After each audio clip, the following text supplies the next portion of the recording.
So welcome to Second Pour by Whiskey Pop. Second pour, all right. Hey, today we're gonna do another Irish whiskey. That's right. But first of all, I'm Zane. And I'm Jeff. Hey, you're so excited you didn't even remember to say who you were. I know, because I just died to have another drink. Oh my God, he's dying to have another drink. I guess pour me a smidge. I got A smidge or a midge? Well, I don't want the fly in my cup. I just give me a smidge. A squooge. Not a splooge, but a squooge. That's man, so we haven't even been shooting that much today and we're already... So, okay. Today we're talking about Powers 3 Swallow. Powers 3 Swallow, so it's a company that's been around... Did you hear that? For 100 years. 240 years. Yeah, that's 140 years. When 240 years. It's old. It's old. But they were kind of not around. Well, they've been around a while. They've been around a long time, but recently they've redone their entire marketing strategy and their branding. So you may think they're new if you're looking at them in the store. If you've never had Powers, right, you may be thinking, oh, it's a new Irish whiskey. I mean, that's rare. So here's where we are different right now. Okay, so I don't drink Irish whiskeys. And I do. So it's like I have had Irish whiskeys. Well, but I'm just we've had a lot of Irish whiskeys. Yeah, but what I'm getting at is now I'm getting into the nuances of Irish whiskey.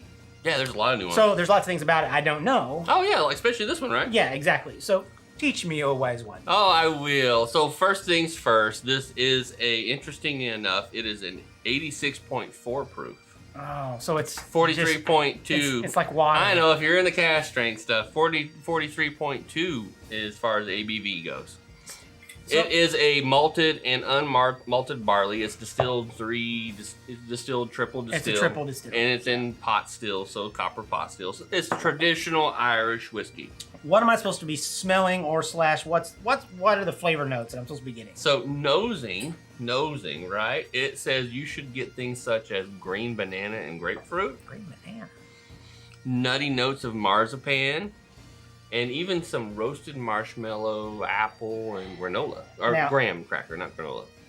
Now, here's what I smelled when I first smelled it. I got a floral, but then at the same time, I felt like there was like a veggie, obviously barley itself has that strong smell. But there's a lot of malted barley smell in it. You can smell the malt. But because you suggest it, I actually do feel like I get the nosing of possibly unripe banana. Yeah, I'm telling you right now, that's that grassy smell you get. Yeah, I think that's what that is. Just on the nosing and the taste, I think, because this is second pour, so we've had a little bit of this already. I need to taste it again. Okay, let's taste it. Let's just go in. I'm telling you, right up front, I'm getting that banana. That malted banana, nutty banana taste. If you go into it drinking and thinking banana, you're going to get it. Well, I mean, that's kind of the thing. That's what we're doing. That's kind of the thing. So you're pulling from palate memories, from taste memories. When you're drinking whiskey, you're pulling those memories of stuff you've had. Right. So that's why when you watch a whiskey review, people are saying, I smell pancakes, I taste maple syrup, It's because you're pulling from palate memory. So. And since I haven't had a lot of green banana. Yeah, but you know what it smells like. Yeah. No, I've had plenty of plantains. Well, it's pretty close. I mean, very similar. But as far as the green part, Yeah. These are true pot still styled whiskeys. Which that is very popular. And the idea of. Yeah, I mean, that's a very traditional. But it's from batch to batch to batch. There's not that adding new, as it were. It's once it's in a pot still, that's it. Yeah. So now when they do triples distilled, what they're doing, let's say they're running a pot still of this mash. Yeah. Then they're going to do a pot still of maybe unmalted barley. And then they're mixing those mashes together, and then they're pot stilling that together, and then they're pot stilling another pot still. Basically, they're trying to break down and get more of that alcohol flavor into this whiskey. So they're trying to break down the mash each time. And that's why they're doing that. That's what creates that smoother whiskey, and it creates that complication of flavor. So Powers, right? Powers. So Powers, do they own themselves? No. Okay, so Powers is actually owned by Jameson. Okay. Which is owned by Pernod Ricard. They're a massive, giant, whiskey, alcohol company. Believe it or not, Powers did start out as its own distillery. In Cork? No, that was Jameson. I think in Dublin. But so now they're made in the Middleton. I get confused because he says all kinds of stuff like, you get out there and you do my, it's so bad.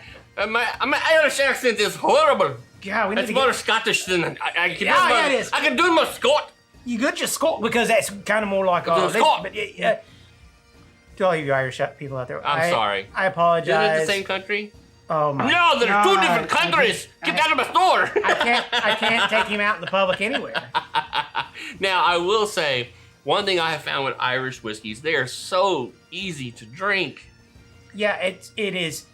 Like, I joke, but it's not a joke. It's like water. We were just talking about how, like, bourbon in America is like, hey, excuse me, if you keep drinking me, me, what? Huh? You're going I should probably quit. You're going to get drunk. Here's Irish whiskey. Irish drinking, drink the whole bottle, you'll be fine. No, you're just fine. Drink the bottle. It won't take you down. You'll be fine. You get through the bottle, and then you're like, I can't feel my fucking feet. It's so easy to drink an Irish whiskey. Oh my gosh, it's so easy to just take too much. Yeah, and it's easy to drink Is there Irish too much? whiskey. Is Yeah. there? Is there such a thing? Is there really? Not really. That's why you hire a nanny. Or you just hire an Uber. So, Powers has been around a long time. They are made in the Middleton Distillery, the same place that Jameson is made, same place that Redbreast is made. Really? You should see it. It's a really beautiful... I would love for us to go to Ireland and see this distillery. I mean, there's this beautiful picture I've seen online. 3 copper pot stills side by side. This big glass encasing. It's a beautiful place. Next week on Whiskey Pop, join us in Ireland as we go to the Jameson. We don't have enough subscribers or Patreons yet for that. So, I mean, if they're really making that many quality products, it'd be interesting. Is this the Jim Beam branding? I'm starting to think... Of Irish whiskey? I am starting to think that Jameson... Yeah. You know, I think we're going to have to do a whole episode on Jameson for sure. Probably sure. But I think Jameson is such a large company in what they make. I would say they may be like the Jim Beam / Crown, the Canadian whiskey to the American whiskey. Pine Sol stuff. It's the Pine Sol. You clean your tables with it. Clean your floors. I say that, but you know I was pretty much raised on drinking Crown. I'm sorry. I know. But I am sorry for that. I will say that it is made out of those same pot stills that those whiskeys come out of as well. So now I'm not saying it's the same grain and mash bills that those guys. Of course. They're doing their own thing. Yeah. And they're probably trying to replicate as best as possible this the three recipe swallow. original. Yeah. This 3 swallow, they say, is more reflective of the original Powers whiskey. They have the knowledge and the know-how to get it done to make the product distinct and different, so that it's not like everything else. Now, here's the thing. You may not know this about whiskey, and maybe you do, and that's why you watch whiskey reviews on YouTube. But do you realize when you're drinking a whiskey such as like Powers, especially bourbon in the United States, but even Powers, they keep a mash bill from the original mash bill each time they build a new mash bill. Oh, yes. You're literally drinking the 1780 whiskey today. There's something kind of cool about that. Finish on this thing. Yeah, okay. Here's an interesting thing about Powers. They put this in what they call seconds and thirds barrels. Okay, seconds and thirds. I gotta look at this bottle. So what they do, second and third, means that they're putting this in a barrel that it was previously a bourbon cask or a sherry cask from Spain, or it had been something before that, even before they put it in. So it could be this is the 3rd time this whiskey has been in a barrel that's already been used, which they think creates that distinct flavor for Powers. They actually are one of the few companies that make their own glass.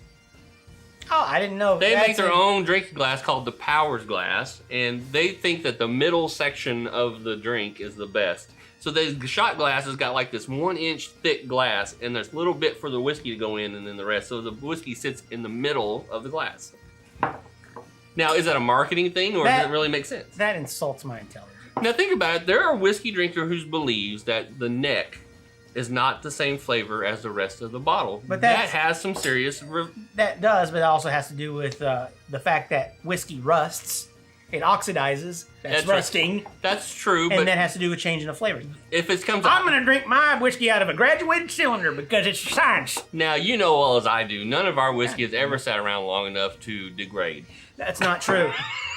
That's bullshit, because I was playing pinball and I was drinking a little too much and I forgot what I did with my life, let alone my whiskey, and I found it the next day. Okay, did you drink it? I did taste it.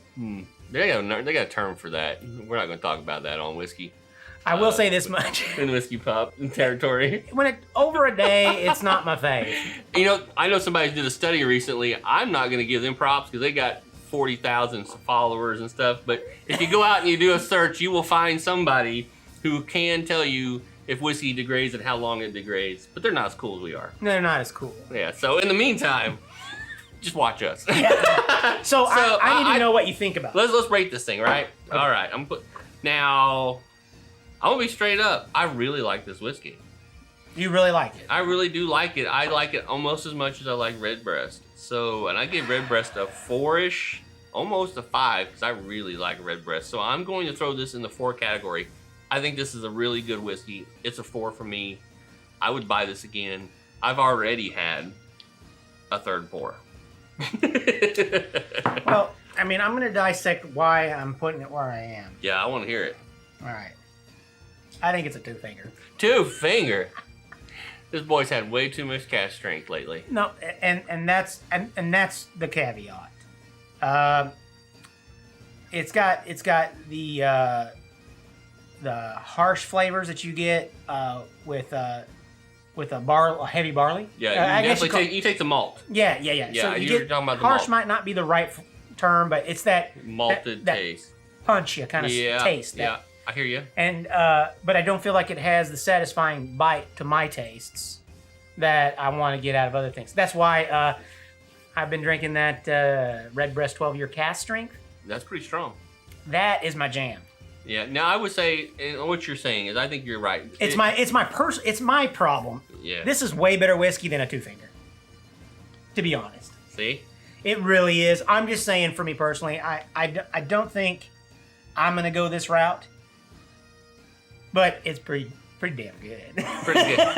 It's pretty good. Actually, it sounds like a schizophrenic right here that's today. the thing. It's like, It's not a 4-finger whiskey, Jeff. It's a 2, but it's pretty damn good for a whiskey. And that's the problem. It's because I know what I like, right? And it's not necessarily what I like, but that's my problem. I'm starting to wonder if you know what you like today. I do know what I like. How much of this whiskey have you had, Zane? Just because I poured more. Look, what we do to begin with is at least 2.5 finger the first pour. And he only gave it a 2, and he's had 2.5 already. Not count, yeah. So all right. You're not going to pressure me. I'm not pressuring you. Keep your 2. It's not going any higher than 3. We'll take the 4. We split it, and it's a 3. So it's still a good whiskey. I say you go out and buy this. Oh, try it. Look. I have to revise. I mean, it's not like I would not want to drink this. I mean, it's like $35. It's really good. It's not even expensive. I feel like a turd now. It's too late now. Yeah, you already laid down your 2-finger. I haven't gotten down. So you know what? It ain't hot enough. I've got you guys back out there. You Irish whiskey drinkers, go try it if you haven't. I'm sure you have. And you bourbon drinkers, if you want to just calm down from cask strength once in a while, this is a good one to just sit back, relax, and enjoy and remember. It's a beautiful opening. What's going on today? In the meantime, I'm gonna finish it. In the meantime, you guys continue to be cool this week, and we will see you next week with another whiskey review. Cheers. Cheers.